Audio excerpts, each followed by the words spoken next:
ನಾನು job interview ಬಗ್ಗೆ 2 video ಹಾಕಿದ್ದೆ. ಅದ್ರಲ್ಲಿ ಒಂದು ಕಮೆಂಟ್ ಬಂದಿದೆ, ಇಂಗ್ಲಿಷ್ ಬರೋರಿಗೇನೋ ನಿಮ್ಮಂತವ್ರಿಗೆ ದೊಡ್ಡ ಕೆಲಸ ಸಿಗುತ್ತೆ, ನಮ್ಮಂತವ್ರಿಗೆ ಎಲ್ಲಿ brother. So first of all ನಾನು ಏನು ಮಾತಾಡ್ತೀನಲ್ಲ English, that's very very basic ಅಂತಲೇ ಹೇಳ್ಬೋದು.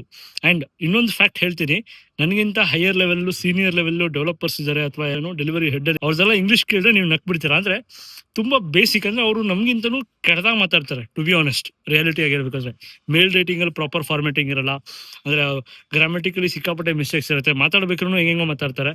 ಬಟ್ ಹೆಂಗೆ ಅವರು ಸರ್ವೈವ್ ಆಗ್ತಿದ್ದಾರೆ ಅಂದರೆ because of they are able to convey the message ಅಷ್ಟೇ. ನಿಮಗೆ ಆ ಮೆಸೇಜ್ ಕನ್ವೆ ಮಾಡೋಷ್ಟು ಅಬಿಲಿಟಿ ಇದ್ರೆ ಮುಗೀತು. You no need to be a perfect British English, ಆಯ್ತಾ. ನಾರ್ಮಲ್ ನಮ್ಮ ಕನ್ನಡದವರಿಗೆ ಎಷ್ಟು ಬೇಕಷ್ಟು ಇಂಗ್ಲೀಷ್ ಇದ್ರೆ ನೀವು ಸರ್ವೈವ್ ಆಗ್ತೀರಾ. ಪ್ಲಸ್ ಆ ಇಂಗ್ಲೀಷ್ ಹೆಂಗೆ ಕಲಿಬೇಕು, ನಾನು ಇಂಗ್ಲೀಷ್ ಹೆಂಗೆ ಕಲಿತೆ ಅಂತ ಹೇಳ್ತೀನಿ ಕೇಳಿ. ಸೊ ನಾನು up to 7th standard government school ಓದಿದ್ದು ಶಿವಮೊಗ್ಗದಲ್ಲಿ, ದುರ್ಗಿಗುಡಿ. ಅಲ್ಲಿ ಓದ್ಕೊಂಡಾದ್ಮೇಲೆ ನಾನು ಮತ್ತೆ DVS ಜಾಯ್ನ್ ಆದೆ, ಅದು ಶಿವಮೊಗ್ಗನೇ. ಎಲ್ಲಾ ಕಡೆ ಆಲ್ಮೋಸ್ಟ್ PUC ಮುಗಿಯೋ ತನಕ ನಂಗೆ ಏನೂ ಅಷ್ಟು ಅವೇರ್ನೆಸ್ ಇರಲಿಲ್ಲ, ಅಂದ್ರೆ ಇಂಗ್ಲೀಷಲ್ಲಿ ಮಾತಾಡೋಷ್ಟು ಕಾನ್ಫಿಡೆನ್ಸ್ ಇರಲಿಲ್ಲ. ಈವನ್ ಇಂಜಿನಿಯರಿಂಗ್ ಫೈನಲ್ ಇಯರಲ್ಲೂ ಅಷ್ಟು ಐಡಿಯಾ ಇರಲಿಲ್ಲ. ಬಟ್ ಸಮ್ಹೌ ಮಾತಾಡ್ತಾ ಇದ್ವಿ, ದಿಸ್ ದಾಟ್ ಅನ್ಕೊಂಡು ಮಾತಾಡ್ತಾ ಇದ್ವಿ. ಆ ಪ್ರಿಪರೇಷನ್ಸ್ ಏನ್ ಮಾಡಿದ್ವಿ ಅಂದ್ರೆ daily news paper, English news paper, ಯಾವ ಡಿಫ್ರೆಂಟ್ ವರ್ಡ್ ಬರುತ್ತಲ್ಲ ಅದನ್ನ ಪಿಕ್ ಮಾಡ್ಕೊಂಡು ನೋಟ್ ಮಾಡ್ಕೋಬೇಕು.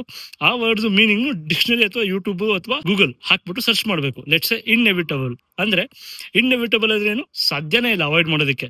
ಸೊ ಅದೇ ತರ ಹೊಸ ಹೊಸ ಪದ ಬರ್ತಾ ಹೋಯ್ತು ಅಂದ್ರೆ ಆ ವರ್ಡ್ ಯೂಸ್ ಮಾಡ್ಬಿಡ್ತೀನಿ. ಹೈಲಿ ಇನ್ಎವಿಟಬಲ್ ಅಂದ್ರೆ ಹೈಲಿ ಅವಾಯ್ಡ್ ಮಾಡಕ್ ಸಾಧ್ಯನೇ ಇಲ್ಲ ಅಂತ ಹೇಳ್ಬಿಟ್ಟು. ಸೊ ನಾನು ಅವಾಯ್ಡ್ ಅನ್ನೋ ಯೂಸ್ ಮಾಡೋ ಜಾಗದಲ್ಲಿ ಇನ್ಎವಿಟಬಲ್ ಯೂಸ್ ಮಾಡಿದ್ರೆ ಐ ಸೌಂಡ್ ಗುಡ್ ಅಲ್ವಾ.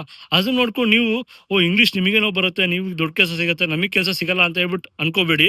ನನಗೆ ಬರೋದು ಬೇಸಿಕ್ ಇಂಗ್ಲೀಷ್, ಆಯ್ತಾ. ಸೊ ಸುಮಾರು ಜನ ಅದರಲ್ಲೇ ಸರ್ವೈವ್ ಆಗ್ತಾರೆ, ನೀವು ಸರ್ವೈವ್ ಆಗ್ಬೋದು. ಜಸ್ಟ್ ನೀವು ಒಂದು ಅರ್ಧ ತಾಸು ಪ್ರಾಕ್ಟೀಸ್ ಮಾಡಿ, ನ್ಯೂಸ್ ಪೇಪರ್ ಇಟ್ಕೊಳ್ಳಿ, ಯೂಟ್ಯೂಬ್ ಇದೆ, ಗೂಗಲ್ ಇದೆ, ಡಿಕ್ಷನರಿ ಇದೆ. ಆ ವರ್ಡ್ಗೆ ಸಮಾನಾರ್ಥಕ ಪದಗಳು ಯಾವ್ದಿದೆ ನೋಡ್ತಾ ಹೋಗಿ, ವಿರುದ್ಧಾರ್ಥಕ ಪದ ಯಾವ್ದಿದೆ ನೋಡ್ತಾ ಹೋಗಿ.